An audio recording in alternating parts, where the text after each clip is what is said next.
Hello friends, मी सोनाली स्वागत करते तुमचं आपल्या नवीन एका व्हिडिओमध्ये। तर आजचा व्हिडिओ आहे आपला 34 साईजचा सिंगल कटोरीपासून डबल कटोरी ब्लाऊज कसा शिवायचा ते एकदम डिटेल आणि सविस्तरमध्ये सांगितलेलं आहे।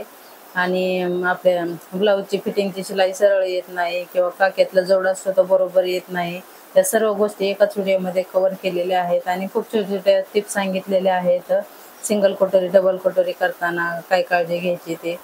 तर तुम्ही व्हिडिओ शेवटपर्यंत नक्की बघा। तर चला आपण अगोदर फ्रंट पार्ट तयार करून घेऊया।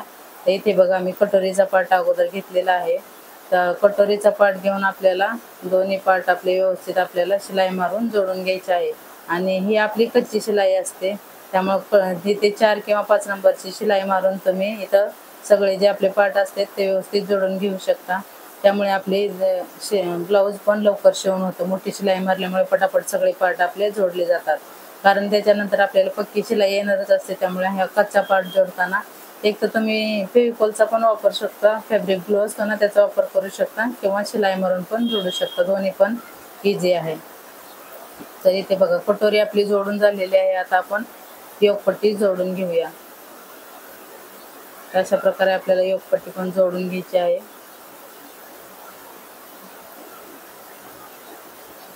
आता दाब शिलाई मारून झालेली आहे, वरून एक शिलाई मारून आपण योगपट्टीला चारी बाजूने शिलाई मारून तो एक्स्ट्राचा कपडा आहे तो आपण कट करून टाकायचा आहे। आणि हा 34 साईजचे सिंगल कटोरीपासून डबल कटोरी आपण ब्लाऊज शिवलेला आहे। आणि या ब्लाऊज मध्ये मी सगळे माहिती अगदी डिटेलमध्ये सांगितले आहे, त्यामुळे तुम्ही व्हिडिओ कुठेही स्किप करू नका, अगदी शेवटपर्यंत नक्की बघा। तर आपली योगपट्टी पण जोडून झालेली आहे। आता आपण मुंड्याचा पार्ट जोडून घेऊया। आणि जर तुम्हाला याची कटिंग बघायची असेल तर तुम्ही मला कमेंट करून सांगा, याची कटिंग पण मी तुम्हाला एकदम डिटेलमध्ये शेअर करेन तुमच्या संग।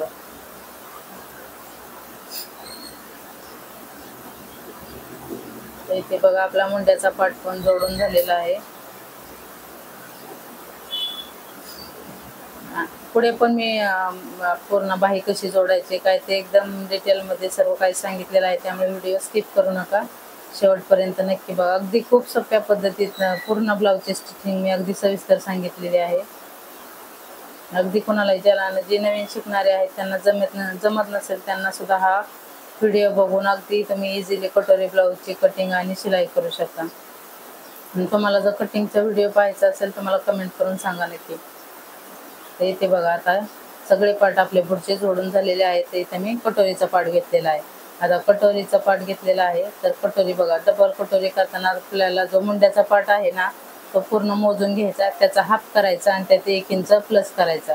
जेवढं येईल तेवढं तिथं मार्किंग करायचं, आणि जो खाली भाग आपला शिल्लक राहिलेला असतो ना तोच भाग तेवढाच अंतर मधोमध घ्यायचं, आणि इथं हुक लावतो तिथं वरून 2.5 इंच घ्यायचं। अशा प्रकारे माप घेऊन आपल्या कटोरीला अशा प्रकारे मार्किंग करून घ्यायचं, आणि त्याच्यावर दुसरी कटोरी ठेवून दोन्ही पण कटोरी आपले व्यवस्थित मार्किंग होतं। म्हणजे मार्किंग जिथे केली त्यावरच आपल्याला शिलाई मारून घ्यायची आहे। आता बघा अशा प्रकारे शिलाई मारून झालेली आहे। आता आपल्याला इथं टक्सचं मार्किंग करायचं आहे। तर इथे मी 1.25 इंचावर टक्सचं मार्किंग केलेलं आहे, आणि वरती जी आपण शिलाई मारली त्याच्या खाली अर्धा इंच सोडून तिथपर्यंत आपल्याला टक्स मारायचा आहे।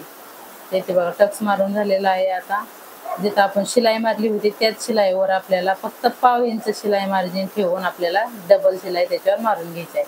आणि तुम्ही बघू शकता आपल्या कटोरीचा पफ एकदम मस्त आलेला आहे।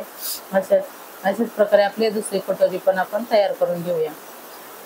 ओके, त्याला डबल कटोरीला मधून कट वगैरे करत बसण्याची काहीच गरज नाही, खूप इझी आणि खूप पटकन आपल्याला ही कटोरी ब्लाऊज शिवून होतो। इथे बघा आपल्या दोन्ही कटोऱ्या अगदी व्यवस्थितरित्या तयार करून झालेल्या आहेत। आता आपण इथे जोडणार आहोत, आणि ते जोडताना पण आपण बघा मधून शिलाई मारली तरी पण आपली कटोरी बिलकुल पण कमी पडत नाही, एकदम व्यवस्थितरित्या पूर्ण कटोरी आपली व्यवस्थित जोडली जाते। इथे बघा कटोरी जोडून झालेली आहे व्यवस्थित। आता आपण याला योगपट्टी अटॅच करून घेऊया। तुम्हाला जर व्हिडिओ आवडत असतील तर प्लीज चॅनलला सबस्क्राईब नक्की करा, व्हिडिओला लाईक करत जा, आणि आपला यूट्यूब चॅनल नवीन आहे तर प्लीज चॅनलला सबस्क्राईब करा आणि सपोर्ट करा प्लीज। आणि ते शिलाईचे रिलेटेड तुम्हाला सगळे अगदी सोप्या पद्धतीत सगळे मी सांगत असते, किती पण कठीण असू द्या मी इझी करून सगळं डिटेलमध्ये सांगते। त्यामुळे जर तुम्हाला इझी पद्धतीमध्ये जर शिलाई काम शिकायचं असेल तर चॅनलला सबस्क्राईब नक्की करा। तर इथे बघा मी काज बटन पट्टीसाठी कपडा घेतलेला आहे. हा जो कपडा घेतलेला आहे तो गळ्याच्या मध्ये आपले निघतो ना अस्तरचा, तोच घेतलेला आहे. त्याचं एक कमी जास्त पार्ट असा कट करून 2 पार्ट केलेले आहेत. आणि इथं बघा लुकाची पट्टी मी अगोदर लावून घेते. आणि लुकाची पट्टी जोडताना नेहमी आपल्याला उलट्या साईडने जोडायची असते आणि नंतर मग हाफमध्ये फोल्ड करून सरळ साईडने फोल्ड करून आपल्याला त्यावर शिलाई मारून घ्यायची आहे. इथे बघा लुकाची पट्टी पण आपली रेडी झालेली आहे. ओके, आता आपण हुकाची पट्टी जोडून घेऊया. इथे बघा हुकाची पट्टी जोडताना आपल्याला सरळ साईडला पट्टी ठेवून जोडायची असते आणि अशी पलटी करून त्याच्यावर दाब शिलाई द्यायची आणि पूर्ण इथे पूर्ण पट्टी आपल्याला आतमध्ये टाकायची आहे. लुकाची पट्टी कशी आपण अर्धी फोल्ड करून अर्धीची करतो, तशी हुकाची पट्टी आपल्याला पूर्ण आतमध्ये टाकायची असते. इथे बघा आपले दोन्ही पार्ट एकदम व्यवस्थितरित्या रेडी झालेले आहेत. आणि तुम्ही गळ्याचा आकार पण बघू शकता, एकदम गोल आपला गळ्याचा आकार आलेला आहे. आणि बऱ्याच जणांना प्रॉब्लेम असतात की कटोरी ब्लाउज मध्ये गळ्याचा आकार गोल येत नाही. इथे बघा आता गळ्याला आपण पाइपिंग करून घेणार आहोत. आता क्रॉस मध्ये मी इथं कपडा कापलेला आहे. तुम्ही सरळ पट्टीने सुद्धा लावू शकता, पण क्रॉस मध्ये व्यवस्थित पाइपिंग येते.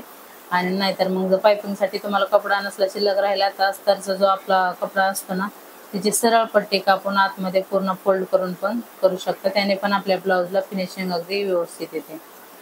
आणि ह्या ब्लाउजचे जे स्लीव्ज आहेत त्या मी त्याचा शॉर्ट्स मध्ये व्हिडिओ टाकलेला आहे बघा. पफ स्लीव्ज आहे त्याचा व्हिडिओ पण आपल्या शॉर्ट्स मध्ये अपलोड आहे. तर तुम्ही बघितला नसेल तर तुम्ही नक्की बघा. पफ स्लीव्हचं पण खूप इझी पद्धतीमध्ये मी सांगितलेलं आहे, कसं मार्किंग करायचं, कशा चुन्या द्यायच्या काय ते. तर बघा आता दुसऱ्या भागाला पण आपले पाइपिंग होत आहे. फक्त व्हिडिओ बघताना शेवटपर्यंत आणि लक्ष देऊन बघायचं. पूर्ण व्हिडिओ डिटेलमध्येच असतो. लक्ष देऊन बघितला की मग बरोबर आपल्याला सगळं समजतं. स्किप करत बघायचं नाही, मग काय होतं निम्मा पार्ट समजतो निम्मा समजत नाही असं होतं. त्यामुळे थोडा जर वेळ असला तर वेळ काढून बघायचा व्हिडिओ, म्हणजे आपल्याला समजतं. आणि ब्लाऊजचा गळा बघा तुम्ही आलाय का नाही गोल, असाच परफेक्ट गळा तुमच्या पण ब्लाऊजचा येऊ शकतो. त्यामुळं व्हिडिओ एकदम व्यवस्थित बघायचा. तर इथे बघा आता पाठीमागचा पार्ट मी रेडी करून घेते. आणि इथं गळ्याला आपण पलटी करणार आहोत, पट्टी नाहीत लावणार, फक्त कमरेला कमरपट्टी लावणार आहोत आणि गळ्याला शिलाई मारून आपण पलटी करणार आहोत. पण इथे अगोदर मी खालच्या साईडला एक 5 नंबरची शिलाई मारून घेतलेली आहे. कारण अशी शिलाई मारली ना मग आपला कपडा इकडे तिकडे सरकत नाही. जर सरकणारा कपडा असला तरी व्यवस्थित येतो. त्यामुळे मी शिलाई मारून घेते, म्हणजे आपला गळा पण व्यवस्थित येतो आणि कपडा पण वाकडं तिकडं होत नाही. तर इथे बघा गळ्याला पूर्ण शिलाई मारून घेतलेली आहे. आणि जो मधला कपडा आहे तो कापून टाकायचा. आणि जे खाली आपण परत शिलाई मारलेली होती ना कमरेला 5 नंबरची ती खोलायची, कारण इथे आपल्याला कमरपट्टी लावायची आहे. जर तुम्हाला इथं कमरपट्टी लावायची नसेल तर ती शिलाई तशीच ठेवून तुम्ही पूर्ण गळा आणि कमर दोन्ही पण असं पलटी करून दोन्हीला वरून दाब शिलाई देऊन पलटी करून घेऊ शकता. त्याने अजून ब्लाऊज लवकर शिवून होतो. पण मी सगळ्या ब्लाऊजला शक्यतो कमरपट्टी लावतेच. मला पलटी केलेलं कमरेला म्हणजे जास्त नाही आवडत, त्यामुळे मी सगळ्याला कमरेला कमरपट्टी लावते. इथे बघा गळा आपला पलटी करून झालेला आहे, त्यावर आता दाब शिलाई देते.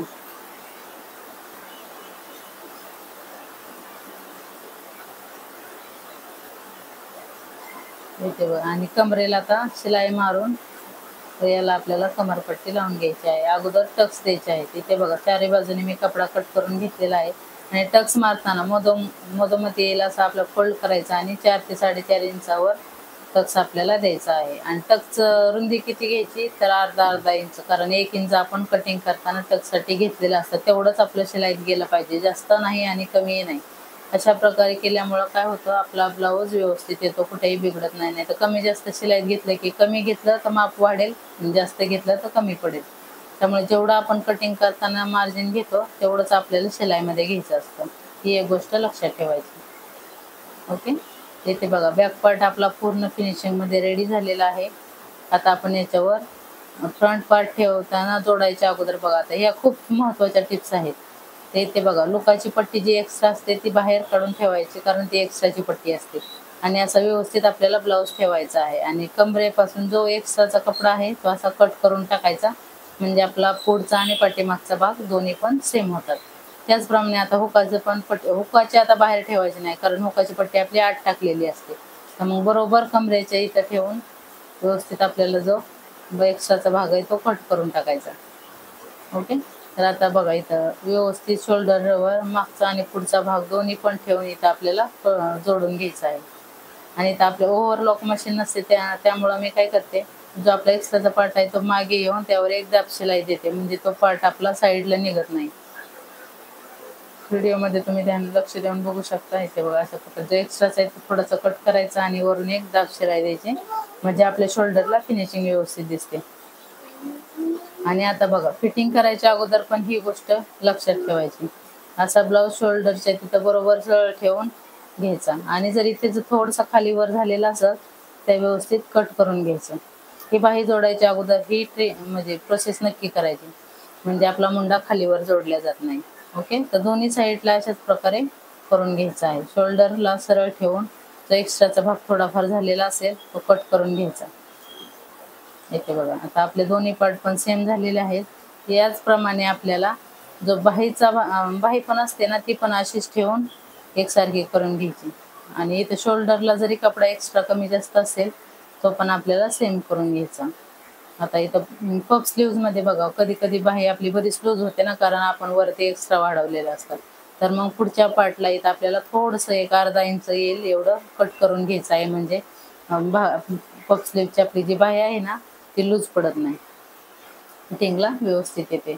आणि बघा बाही जोडताना मी कशी जोडली आहे, बरोबर मधोमध अगोदर एक थोडीशी शिलाई मारून घेतलेली आहे. त्यामुळे काय होतं, आपल्या ज्या चुन्या आपण दिलेल्या असतात ना बरोबर ते एकदम बरोबर मधोमधच येतात. नाही तर आपण साईडने शिलाई करायला चालू केलं ना बाहीला तर मग एक तर चुन्या पुढे जातात किंवा पाठीमागे येतात, कमी जास्त होते बाही, असा प्रॉब्लेम होतो.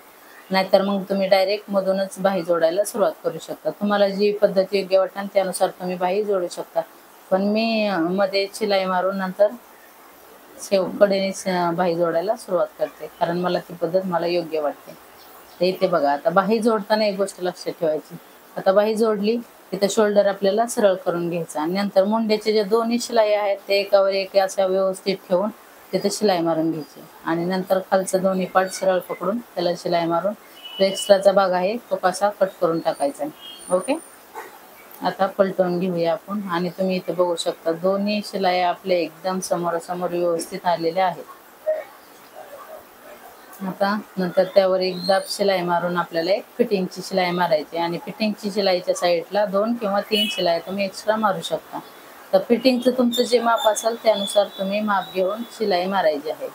तर माझा कमरेचा चौथा भाग 7.5 होता, ते घेतला 8.5 छाती आणि 5 इंच इथं माझी हाताची रुंदी आहे. त्या तशी मापं घेऊन मी शिलाई मारलेली आहे आणि तुम्ही बघू शकता आपली शिलाईची लाईनसुद्धा एकदम सरळ आलेली आहे. आता दुसरी पण बाही जोडून घेतली मी आणि पूर्ण ब्लाऊज रेडी करून घेतलेला आहे. तर हा आहे आपल्या ब्लाऊजचा फायनल लुक. तर तुम्हाला हा ब्लाऊजचा फायनल लुक कसा वाटला मला कमेंट करून नक्की सांगा. आणि जर अजून दुसरे कुठले व्हिडिओ बघायचे असतील तर ते पण कमेंट करून सांगा.